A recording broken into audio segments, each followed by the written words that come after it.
If you're watching this video, you're thinking about starting your business or you've already started and you're feeling everything, okay? You're feeling the pressure, you're feeling the doubt. I've been there. It's your girl, Donna Prescott. Welcome back to my YouTube channel. And let's get into this week's chat. I wanted to talk to you like I wish someone had talked to me when I first started my hair brand. This week's chat, we're gonna dive into things I wish I knew before I started my brand. I started with what I had, and honestly, that's enough. And I wish I knew that because I wouldn't have overthink or spent a lot of time procrastinating in the idea of all the steps that I thought that I needed. The first and the best advice I could give is don't wait until you're ready, okay? Don't wait until you're ready. Do it now, start now. Because when you start, it's going to help you build the confidence you need, the identity that you need, and the power for you to move, okay? And it's going to give you that time for you to troubleshoot and figure out like, what are the things that I need to put in place? And you could always tweak along the lines. One of the biggest things that hold a lot of people back is fear. Fear is a real thing. Everybody feels it, right? But it's an emotion and we could work through it. Fear doesn't have to hold you back. Fear is something that you can literally work through. Do it scared. I heard one of my mentors way down the line when I was able to hire a mentor say, do it scared, do it afraid. And that became the realest thing for me because a lot of the times I let fear cripple me from actually taking steps. And if I had just taken the steps, I could have been, way further along my process. And people could say that, yeah, things happen in their own time. But let me tell you, sometimes we really hold ourselves back. We tell ourselves all these stories and we sit in a place of complacency and procrastinate, talking about like, I'm waiting for the perfect time to start, or I'm waiting for when I have all this stuff together. I'm waiting for when I have an investor. I'm waiting for when I save up all this money. I'm waiting for, the perfect packaging, all these things. And it's just a thing that's going to hold you back.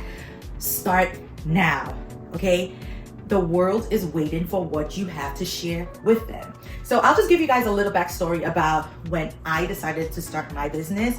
I actually was working as a apprentice to a very popular hairstylist in Brooklyn. And in that job, I learned so many things. I learned and do nots, okay? A lot of things that I still carry with me till to this day, okay? And at that job, I think I was there for about 2.5 years. And at some point I realized there was no more growth for me where I was. And it was very scary because I held on for a long time. I had like some family members and friends telling me like, it's time for you to go on your own, spread your wings. And I was just so petrified because I was like always used to the idea of having that cushion over me. And I hung on for dear life, but I feel like God has a way of making you so uncomfortable that it's like, I literally got like the drop kick out the door, okay? And I was like, okay, I gotta go. Afraid or not afraid, like I gotta go. So I did have like friends and family that I shared with, okay, I feel like now is the time I'm gonna go. And they were like, why would you want to do that? Like, you have a stable job, you're getting this pay every single week. Like, why would you want to come from under that to go out there and start from scratch with, working to make your money now?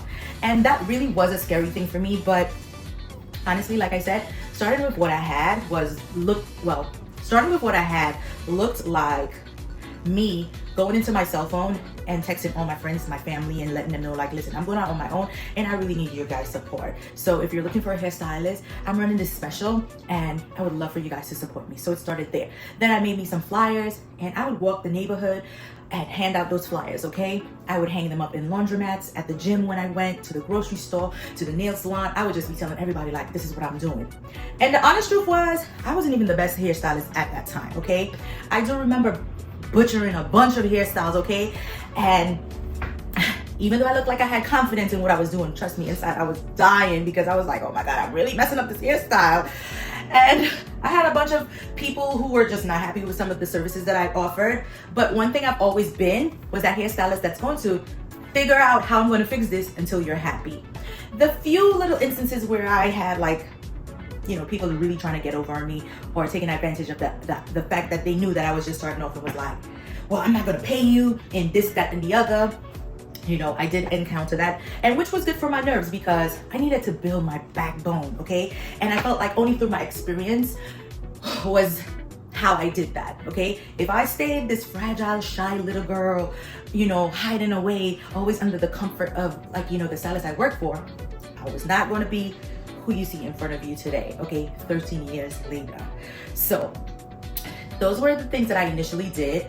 And then I started getting my clients one by one, creating a schedule for me. In the beginning, I literally worked like 7 days a week, okay? Every time I got a client, I would come in, I would show up, and as I started to make money, I started to invest into continual education, and that kind of exposed me to other things that could bring in income, and that exposed my mindset. I was able to shift from the way I was thinking of like being able to knock out 100 clients versus like pricing right, and then to less people making more money.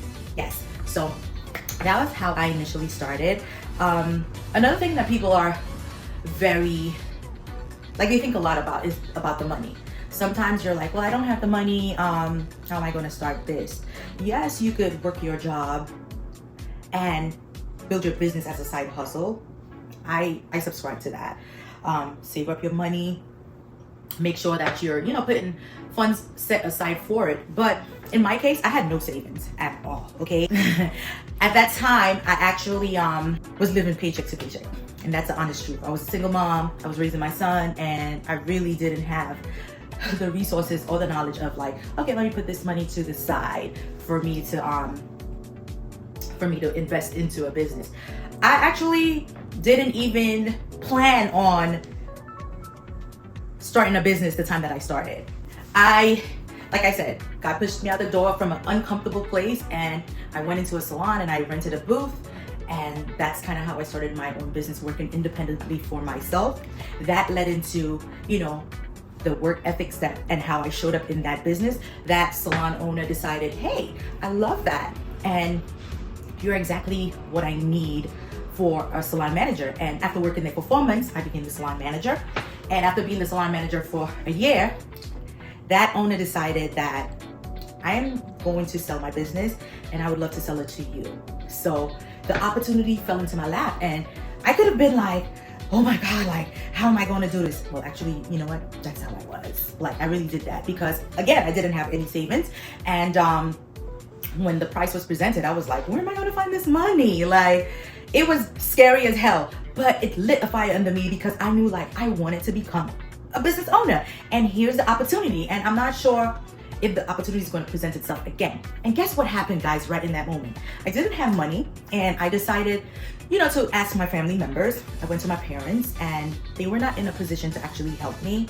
I had like some siblings that I spoke to as well, which was not in the position then to help me, right?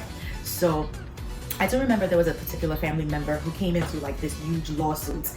And one thing about me is like, I do not like to ask for help, okay? Unless we're super, super, super close, or we're like the immediate family, I'm not asking for stuff. But after like, exhausting all my means for the people that were exactly close to me, I felt like this was the next best bet to ask this family member, because we actually lived in the same home at the time. Like, it was a family home, different family members lived in, and I was like, okay, well, we're close enough. I feel a little comfortable asking. So I drew up this whole business plan of like, I just need to borrow $6,000 for me to start this business. This is the plan that I have. This is how I'm going to make money. This is how I'm going to pay you back, blah, blah, blah. And then I presented it to this family member. I was like, hey, I wanted to have a conversation with you about, getting a loan from you. And this family member was like, oh, okay, well, let's make an appointment for next week, Monday, and we'll sit and we'll talk and we'll see what we could do. Fast forward to the next Monday, I'm noticing like, I'm getting like beat around the bush kind of treatment. Like, I showed up, I showed up for the time, and then this family member is like kind of being sketch-ish. So I'm already immediately like, oh my God, this is not gonna work out. But I'm like, all right, I'm gonna still go with it. So I pushed a little bit and I was like, hey, you know, I'm here and I'm ready to have the conversation. And this family member pushed me off to their spouse, like, oh, talk to my spouse. So now I'm like, what? Okay, no problem. So I presented myself as in like, you know, I was trying to borrow $6,000 because I wanted to start my business off. And this is what I plan to do, whatever. And I got a big fat no. Was I hurt? Yes. Was I mad? No. Because guess what? It gave me more incentive to figure out some more stuff. And guess what happened, y'all? Sometimes blessings show up with the people that you least expect. So another thing I would say is when you're initially starting, do not get discouraged or frustrated when you don't get the support of your friends and family, okay? Sometimes that comes from strangers. It takes family and friends, the people that are in your circle sometimes. They're not used to like seeing certain things. So it's like beyond them to be like, what, you're trying to start a business and you're gonna do this and da da da. And if they've never seen it, how could they possibly feel like they could support it? Okay. Sometimes people have means to help you and they choose not to. And sometimes some people, they help you as well. But my case was, you know, I was denied. So my then boss, because I told you guys I was the manager of that salon, right? I presented my situation and I was like, listen, I can't come up with the money, you know, but is there any way that you feel like I could work around this? And we literally sat there and we brainstormed a plan. Let me tell you what happened. This owner gave me partnership, okay? So initially, before I bought off the business completely, I became a partner. I remember having 49% in this business. And going in, I got the opportunity to have one-on-one mentoring of everything behind the scenes of this business. I was taught how to manage people, all the back ends of the insides of business with this partner. And not only because I didn't have the money, this salon owner put me on a payment plan, okay? And by God's grace, I don't know how I did it. I was able to make my payment plan payments every single month and have extra money to live and pay my bills, okay, and take care of myself and my son. I gave up, I remember, 2 years tax returns as a partner. I gave that up to put towards my $6,000. And within a year and a half, I paid the salon over. And immediately after paying off my partnership share, I was able to buy the salon. And that's how that opportunity fell into my lap. So here you go again. This is a perfect example of working with what you have and just thinking of like, what ways can I become or make things work, right? So, again, don't wait until you're ready, okay? And I will close off with that much. Dear entrepreneur, you are magic, your story matters, and the world is waiting for what you're building. Keep going. I'm rooting for you. And this is what I want to leave you with this week. I hope you guys enjoyed this chat today. I can't wait to see you guys in the next week's episode. Thank you for joining me week after week. Don't forget to like, share, comment, and subscribe, guys.